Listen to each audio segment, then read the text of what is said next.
Gracias a una iniciativa que llevan a cabo las cátedras de Turismo Sostenible e Historia de la Universidad Estatal a Distancia, los costarricenses y extranjeros podrán disfrutar de una ruta etnocultural que combina el turismo y la historia. La Ruta Etnocultural del 48 pretende aprovechar de manera responsable los recursos naturales y valores culturales de las comunidades ubicadas en la cuenca alta del río Candelaria. Además, la Ruta del 48 ayuda a fortalecer el desarrollo socioeconómico y cultural de las comunidades a partir de la construcción de un modelo de gestión de iniciativas educativas, producción agroecológica y turística sostenible. Susan Solís y Alonso Rodríguez, encargados del proyecto, confían en las alternativas de turismo rural que pueda generar esta iniciativa para promover actividades sostenibles para los pobladores, tanto en términos monetarios y de conservación. A continuación, en este capítulo de Umbrales, podrán ver y escuchar la entrevista realizada a Alonso Rodríguez, encargado de la Cátedra de Historia de la Universidad Estatal a Distancia.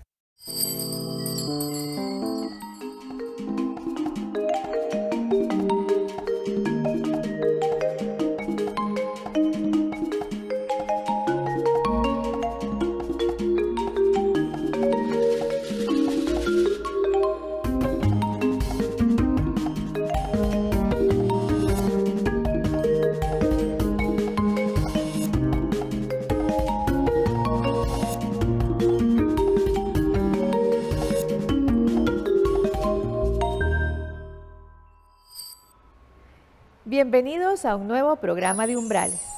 El tema de hoy es muy especial. Vamos a hablar sobre la creación de una ruta etnocultural turística. Para desarrollar este tema, hemos invitado al licenciado Alonso Rodríguez, coordinador de la Cátedra de Historia de la UNED. Bienvenido, Alonso, y gracias por acompañarnos. Muchísimas gracias. Alonso, creación de una ruta etnocultural turística. Las rutas etnoculturales tienen sus referentes en otros países, por ejemplo el caso de Europa, hay muchísimos de estos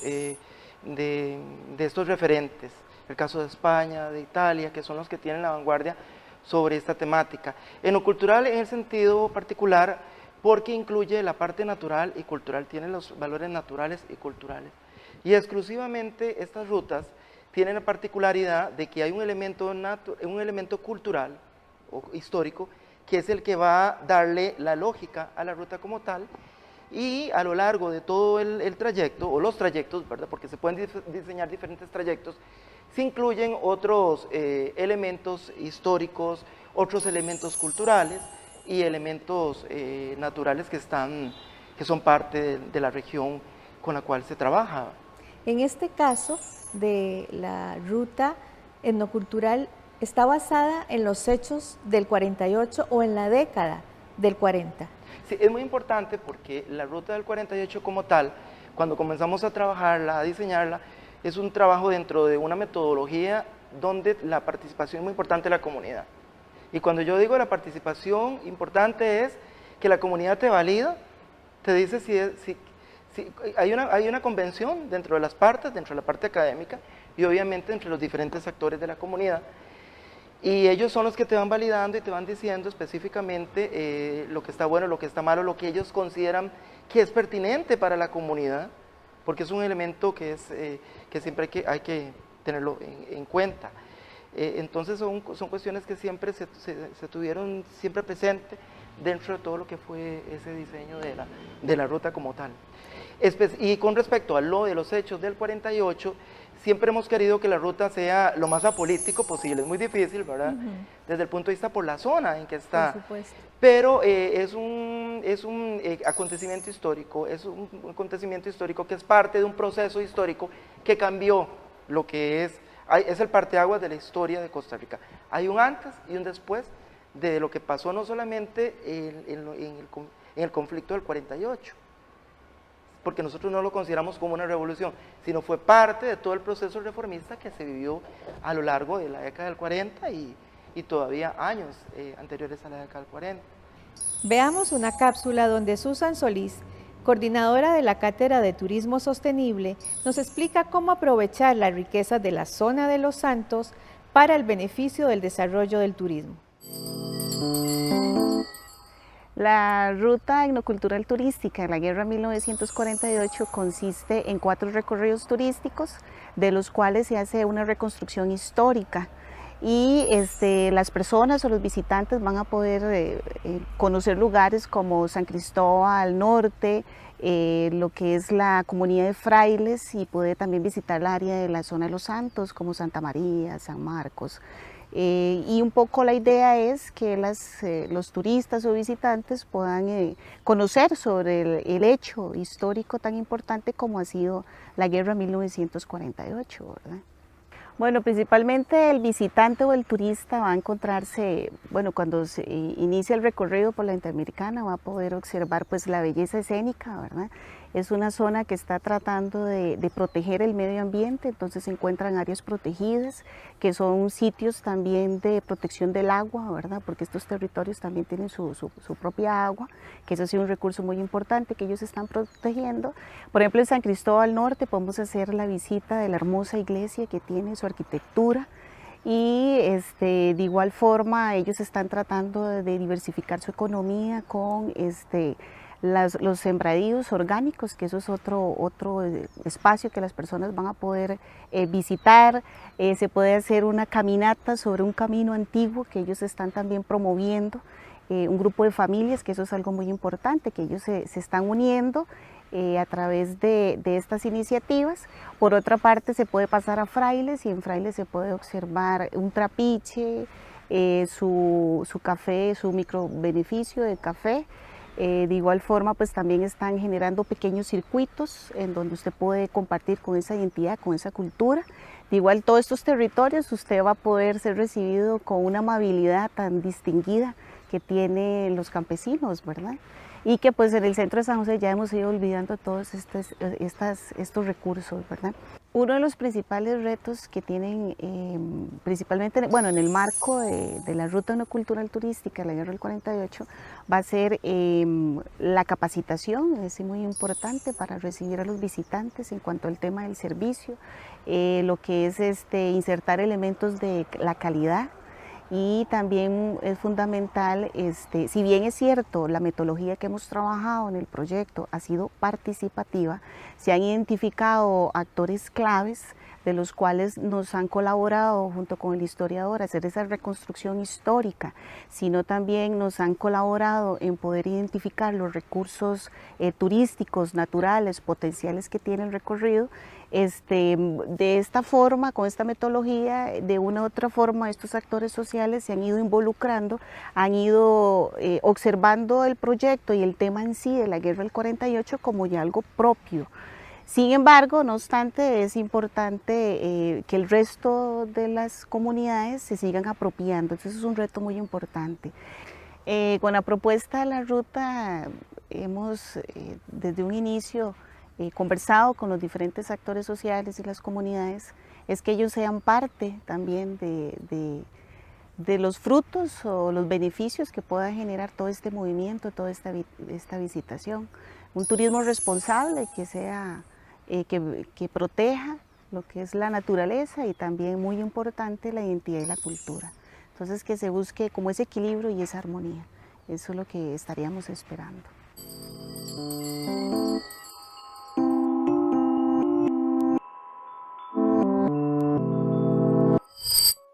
¿Qué sucede como producto inmediato de la Guerra de 1948?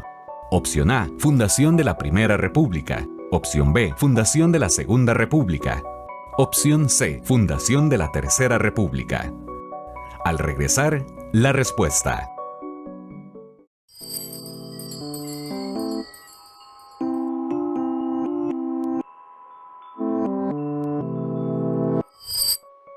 ¿Qué sucede como producto inmediato de la Guerra de 1948? El 8 de mayo de 1948 se instala bajo la presidencia de José Figueres Ferrer la Junta Fundadora de la Segunda República, y en noviembre de 1949 se emitió la Constitución Política. Respuesta correcta, opción B.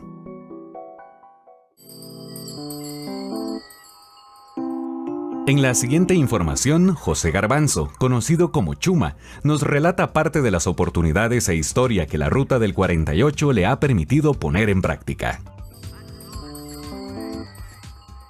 cuando las universidades, incluyendo la UNED, llegó acá, nosotros éramos simplemente cafetaleros, o sea, cogíamos el café, lo entregábamos a los beneficios y punto. Ahí se acababa lo que era el comercio de nosotros. Cuando llegó la UNED y comenzó junto con las otras 3 universidades, a capacitar a las señoras, que fueron 50 señoras, le dieron un giro a la comercialización, a la negociación de otros productos que nosotros no teníamos en mente que existieran. O sea, el turismo rural no nos iba a pasar por la mente que se podía dar acá en la zona. Al llegar ellos y al capacitarlos y al darnos el seguimiento y al nosotros decirles que aquí había la Ruta del 48, se comenzó a estudiar, a planearla, a desarrollarla en conjunto. La UNED y nosotros, los habitantes de la zona que teníamos un poco de conocimiento de lo que aquí había sucedido, se fue desarrollando y desarrollando hasta llegar a hacer un conjunto de puntos que se fueron estudiando y llegando a unir hasta llegar a la zona de Los Santos, Santa María, San Marcos, toda esa zona. Y para nosotros va a ser importantísimo porque nos va a dar, como decir, un nombre, un realce hacia la zona, y para el turismo ni hablar, es importantísimo. Nosotros al recibir los turistas y al decirles puramente que acá, esta finca, por ejemplo, fue de don José Figueres, parte de la historia, nosotros comenzamos a comentar en lo que es la reunión o cuando tenemos la gente acá en el Trapiche, la gente que recibimos, comenzamos a comentarle sobre la Ruta del 48 y la gente se siente interesada sobre lo que aquí sucedió, o sea, lo que aquí, qué fue esa historia. Entonces nosotros al ver que la gente se siente interesada y que le gusta que uno que fue parte también de esa historia, le comente, le cuente cómo fue, qué sucedió, todo lo que aquí pasó. Entonces, por eso es que nosotros sentimos que es algo importantísimo hablar sobre ese tema de lo que fue la Ruta del 48.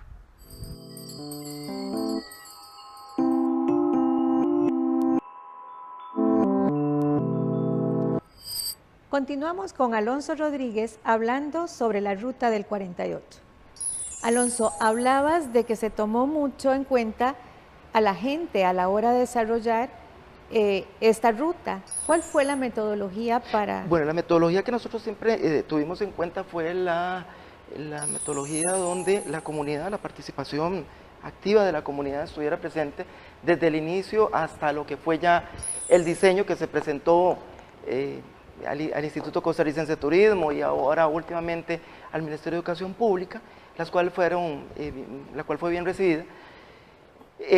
Fue siempre tener muy claro, y eso es lo que siempre ha ocurrido en nuestro país, que siempre como académicos siempre hacemos modelos. Hacemos modelos y llegamos a las comunidades y les decimos, esto es lo mejor, o es lo que yo creo, o el grupo de investigadores o de personas que han estado participando, eso es lo que consideran que es lo pertinente. Pero si la comunidad, no hay una validación con ellos, ellos no lo consideran que es lo conveniente desde el punto de vista para el desarrollo. Entonces, simple y sencillamente eso no tiene ninguna legitimidad. Entonces, siempre fuimos muy conscientes de tener a través de grupos focales, de entrevistas, encuentros, obviamente con familias, con protagonistas, etcétera, etcétera.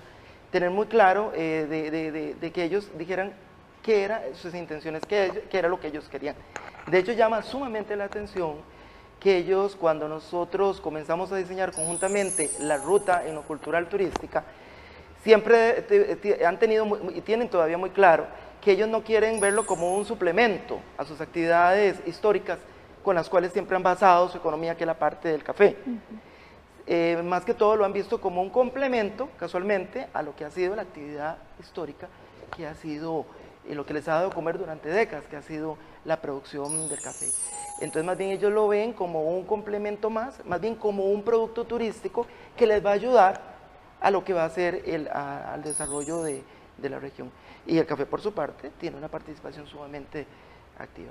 Pero desde ese punto de vista nuestra metodología ha sido claro de que exista una participación, que exista completamente una convención con las comunidades, que los protagonistas sean protagonistas a la hora del diseño y a la apuesta, porque recordemos que esta ruta etnocultural es una apuesta en valor del patrimonio cultural, entendiéndose el valor natural y cultural de la zona. Entonces, más que ellos conocen su historia, ¿verdad? Entonces, siempre hemos tenido eso muy claro. Decía Sabater que siempre, ¿para qué estudios abstrusos alejados de la vida real? Entonces, eso es una cuestión que siempre la hemos tenido muy clara en el sentido de que no se puede, yo creo que ha sido el fracaso muchas veces, que llegamos y le proponemos una metodología o un modelo y no pasa más. Y lo que queremos es que la ruta pase a más, ¿verdad? Obviamente que tenga insumos, que les dé efectos importantes a las comunidades involucradas.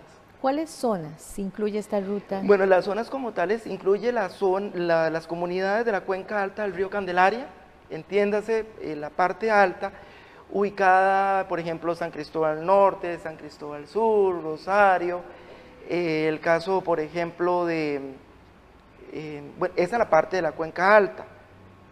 Y hacia la parte sur de la cuenca como tal, nos encontraríamos como lo que llamamos propiamente la zona de los Santos, aunque esta parte también es zona de los Santos, pero los clásicos, ¿verdad? Que uno siempre los determina que son Santa María, San Marcos y San Pablo, estas serían las comunidades que estarían involucradas.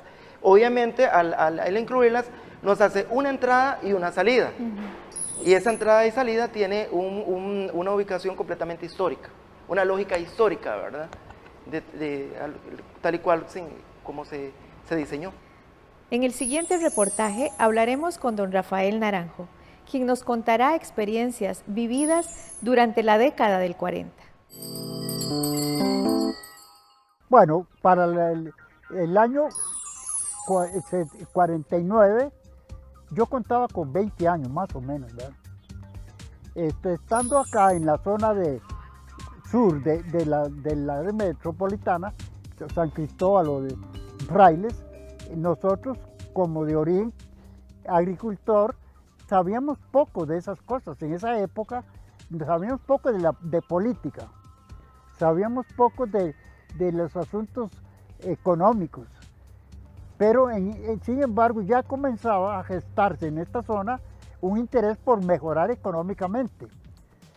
Estando Figueres interesado en algunos negocios agrícolas en la zona, como una fábrica que tenía ahí de cabuya, para decirlo de alguna manera, y en Santa Elena, pues una plantación de café con un beneficio, ¿verdad? Se está hablando acá y con mucho entusiasmo, porque estamos en una época que se necesitan atraer turismo como una nueva riqueza importadora para el cantón, ¿verdad? Nosotros creemos que esta ruta nos podría dar un realce internacional, porque aquí nació la Segunda República de Costa Rica, un país que hoy es ejemplo a nivel mundial. Se piensa a futuro, o los que están ahora en la actualidad, o que los líderes de este momento, buscar cierta atracción turística para así convivir mejor económicamente en esta zona muy escasa de medios económicos, ¿verdad? Esta ruta serviría para dar más a conocer la zona de los Santos y a la vez para promover el principal producto de exportación que fue a nivel nacional y que hoy es a nivel de los Santos. Café de altura o de magnífica calidad y una hospitalidad bastante buena que tiene la zona. Ya contamos con medios hoteleros muy buenos, con medios de información excelentes y una carretera buena también, está bien. Así es que de aquí también queda la otra opción, esta ruta turística estaría en medio de Manuel Antonio en Quepos y San Marcos, que está a 60 kilómetros de Quepos aquí, por una zona bellísima, de altura, pero la gente de hoy le encanta la montaña o la selva, y ahí encuentra eso. También tenemos la represa del Pirris, que es una zona bastante atractiva, y así es que yo pienso que el futuro del desarrollo de esta zona radica mucho en el turismo que se pueda cultivar o hacer en esta zona.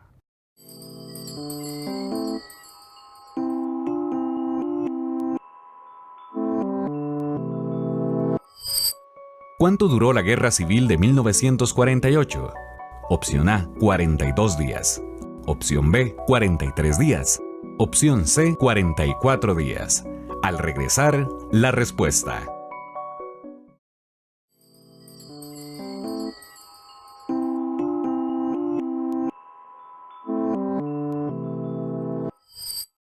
¿Cuánto duró la Guerra Civil de 1948? La Guerra Civil de 1948 se dio entre los meses de marzo y mayo, duró 44 días y la causa inmediata fue la anulación de las elecciones presidenciales realizadas en febrero de 1948 por parte del Congreso. Respuesta correcta, opción C. A continuación, Marjorie Núñez Ceciliano, empresaria de la zona de Los Santos, explica cómo ayudó las capacitaciones recibidas por la UNED en la iniciativa empresarial que hoy desarrolla junto a su esposo como parte de la Ruta del 48. Hace 4 años atrás nosotros tuvimos una necesidad de hacer mejores ingresos para la familia. Entonces empezó en nuestra mente a ver qué hacíamos, qué realizábamos, cómo lo haríamos. Como caído del cielo vinieron las universidades a Frailes y nosotras las mujeres fuimos invitadas, todas las de la comunidad, yo fui una de ellas que fui, y empezamos a recibir asesoría en lo que era administración, en lo que era incubación de ideas, bueno, en varias cosas. Después de que recibimos la preparación, las charlas y todo el deseo de poder hacer realidad nuestros sueños, nos unimos un grupo de mujeres, 26 mujeres, y formamos una asociación. Nos llamamos Candetur, porque somos las mujeres que estamos ubicadas en la cuenca alta del río Candelaria. Cande por Candelaria y Tour porque incluimos el turismo. Una de las más grandes ideas es formar un encadenamiento, que nosotros los que tenemos proyectos de turismo podamos vender los productos de las otras empresarias que no son directamente para el turismo, pero que sí es muy agradable para los visitantes llevarlas. Son productos de muchísima calidad, preciosos souvenirs, regalos interesantes. Entonces ese encadenamiento nos da la posibilidad de que muchos nos veamos beneficiados. Para nosotros es de suma importancia la Ruta del 48, porque en ella nos damos a conocer. Somos zona muy rica en conocimientos, en historia, pero muy ignorada por muchas personas. A raíz de la historia y que nosotros podamos darla a conocer al país y hasta el extranjero, para nosotros es como que se den cuenta que ahí estamos. Cuando la gente pase por el lugar, nosotros podemos ofrecerle un atractivo más, que recuerden cómo eran los trapiches de ese entonces y que lo puedan vivir, la comida de pueblo, puramente el sabor nuestro, y la historia que enriquezca más que todo a la juventud, que muchas personas adultas la recuerdan, pero los jóvenes no la tienen en su mente, además de que la aprendan, que vivan partecitas de ella.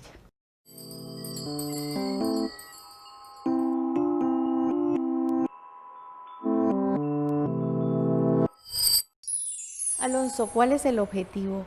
¿Cuáles son los beneficios que vamos a tener como país al crearse esta ruta?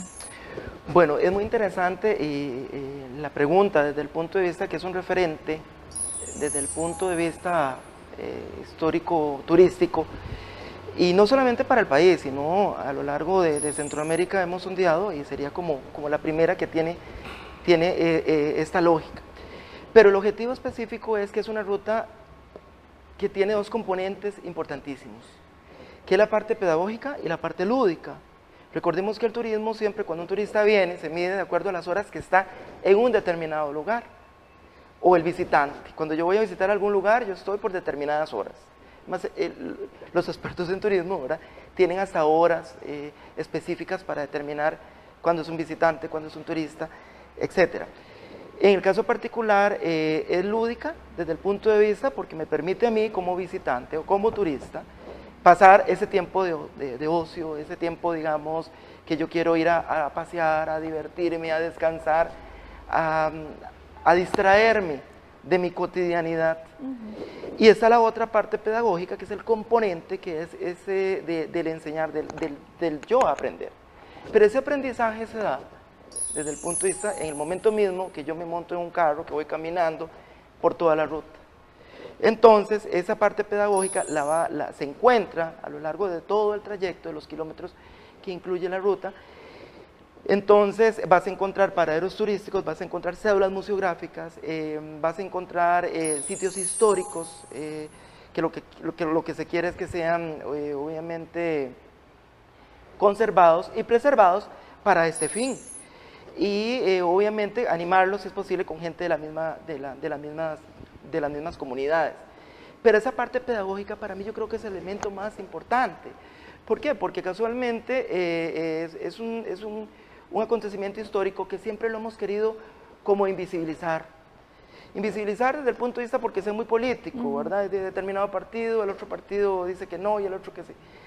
Y entonces yo sí creo que es importante incluirlo, visibilizarlo en las páginas de la historia costarricense y visibilizarlo desde el punto de vista de los contenidos, dentro de los contenidos que se le enseñan a los niños y nuestros jóvenes. Muchísimas gracias. Hay cosas que me hubiera gustado profundizar más, pero te invitaremos a otro programa. Muchísimas gracias, muy interesante haber compartido con ustedes parte del proyecto. Y a ustedes muchas gracias por acompañarnos y los esperamos en nuestro próximo programa de Umbrales.